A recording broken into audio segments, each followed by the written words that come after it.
Hey, this is Matt. Once again, welcome back to another video. It's another paid request this time for Thompson. Thank you so much for that.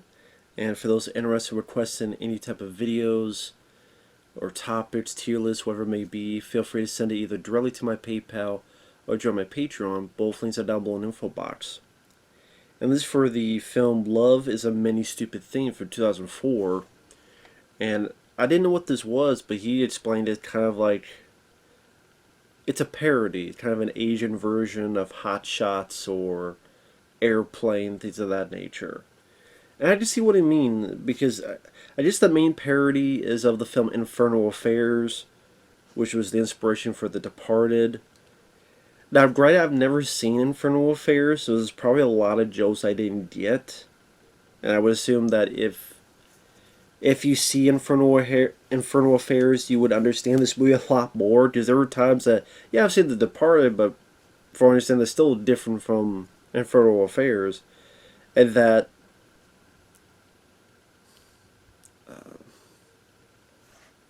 again, I'm sure like a lot of the jokes and stuff would be understood if you see that film.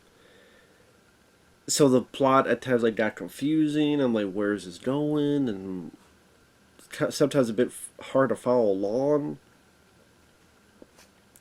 But I would say the movie at the end of the day was fun enough to watch because of the high energy of it. It is a very silly movie. It is a very goofy movie. I mean, you have these recruits at the police academy. One of them literally has a heart. That's his chest hair is in the shape of a heart. Which I would say that's like one of the weakest jokes of the movie, but thankfully that's early on, and I do think it does get a bit better.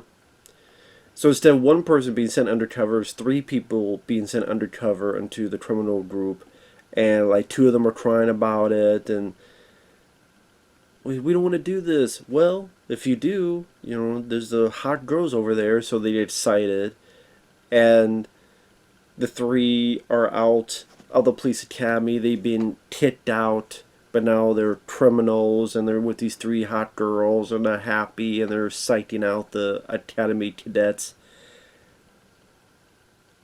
And so the instructor's like, who of you want to switch places with him?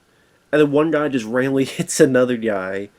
And it's like, I do, we do. And they all start attacking the police. We want that.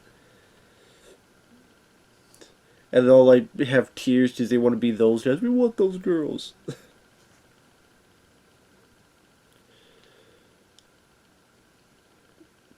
So throughout the film, they're undercover, but at the same time, they want to chase hot ladies, which I don't blame them.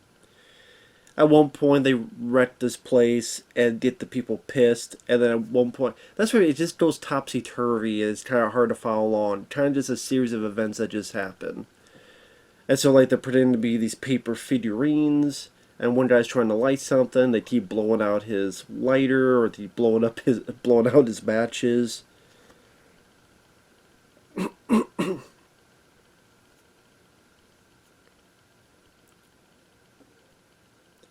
Or there's a bit where, kind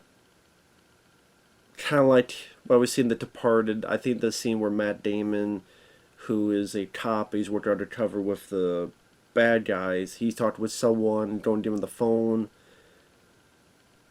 But there goes kooky and crazy with like a ball grab, and one of the female cops comes in and goes, "You want to smooch my man?" And starts trying to beat the shit out of the guy.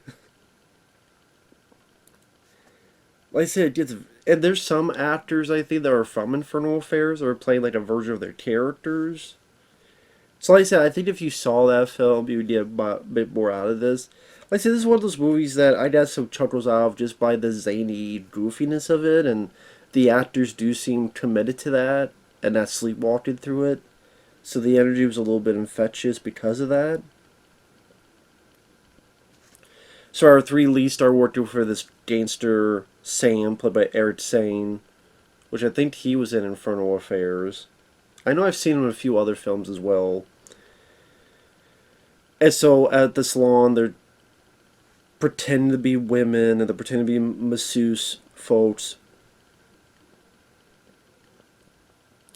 And so they're rubbing these women, but then they keep accidentally dumping water and blaming it on the pipe cracks. And so because it happened to one, the others gotta see fit. So one like dumps a fishbowl, and she's like, "What's going on? What's this goldfish?" Pipe cracks. I mean, it sounds stupid as I'm explaining it, and it is stupid. But like I said, the way the actors are playing it, and they seem in on the joke, and they seem to be having a good time. So in a way, that kind of vibe kind of rubbed off a bit. Like there's this big party, and the guys find out that the women are spies, but the guys still wanna have fun and grab the titties, but they can't. There's bits like they meet these women. Oh, we're gonna screw you tomorrow. I mean, we're gonna see you tomorrow. Or the father of these women give these guys a shock lie detector treatment. And the bigger the lie, not only do you get shot, but your friends get shot. Ultimately, one of the guys is able to pull the plug and able to lie as much as he can. Or like there's a bit where they get attacked and they get hit, and if they walk 9 steps, they'll pass out. And how they try to work around that. Let me put it this way: a joke that did make me laugh was in these type of movies, it'd be people having guns on each other, but in this case, the criminal who's really a cop is looking at the cop who's really a criminal. And instead of a gun, he's got like a sign pin. It's like, if I draw a line on your Gucci, no, don't do this. It's my only luxury suit. You need to fear the pen. I don't know why, but you need to fear the pen. I think that's what it is people are now looking to the camera and going, get it? It's funny, right? It's just, no matter, it's goofy and silly and not all the jokes work. It's like a lot of those parody films back in the day. They throw whatever they can at the wall to see what sticks.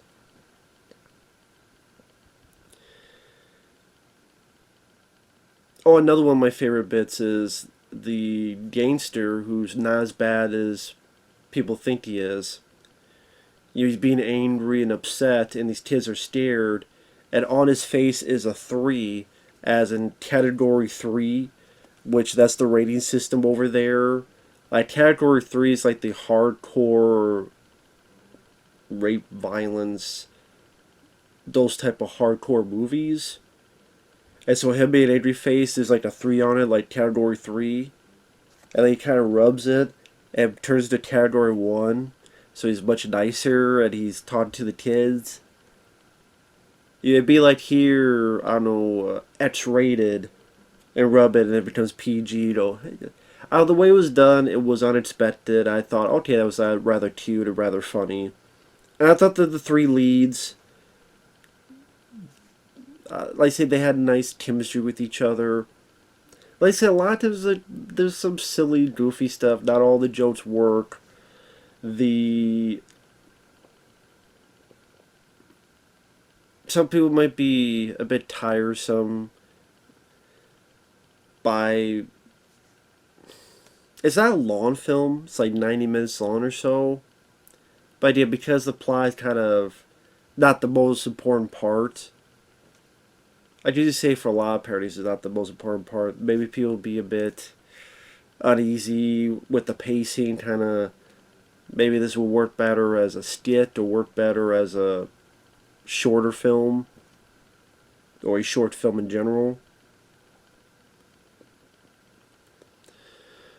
Also, it probably helps if you've seen Infernal Affairs, which I think was a trilogy of movies. But I mean, the film was goofy and silly enough that it was entertaining. I did quite enjoy. I don't know if I'm going to say quite, but I did enjoy the film for what it was. Like I said, it was goofy. It was silly. It was one of those movies where, thankfully, there wasn't a lot of fart jokes or that type of humor, which I was actually surprised by. It didn't seem like this movie would be filled with that type of stuff. I think just the energy of the performers was, like I said, yeah, having a bad day, or you having, it's a rainy, muddy, hot day like today, and you're watching it, and you just sit back, and it's goofy. It's on YouTube. Uh, it's on other places that you can watch. It's a lot more tolerable to watch than those epic movie, disaster movie, those type of films. Like I said, I think if it was a subject matter I was more familiar with, and I would, like, if it was a flat out, they do try to do a little bit parody, like John Woo, like an action scene. I think they could have done a lot more with that, though. I think that's the thing. If this was like a parody of Hard Boiled, I would probably have enjoyed it more because it'd be something I like more, something I'm more familiar with, and that'd actually be pretty funny if they had something like this that's like a parody of Hard Boiled. I mean, maybe in a way you could look at it that way, but like John Woo, but like this more of the other type. But I'm just saying, if they worked like Hot Shots Part 2 is very much a parody of Rambo 3. It's parodies other stuff, but Rambo 3 is like the crux of it. Being a hardcore fan of Rambo 3 is one of the many reasons why Hot Shots Part 2 is one of my favorites. You know, National Lampoon's Loaded Weapon 1 is very much Lethal Weapon, and I'm a big fan of that movie, so that kind of helps with the humor and jokes. So, like I said, as a guy that didn't know about Infernal Affairs that much, there were times I was confused, or maybe there's a joke I'm supposed to be getting, but I'm not getting.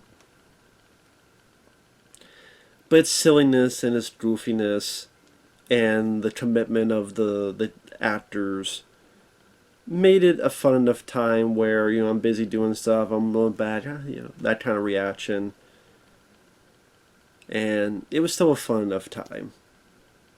So, sorry it's not much of a review, but that's the best I could do. So, thanks once again, Jack Thompson. Take care, folks, and we'll see you later. Bye-bye.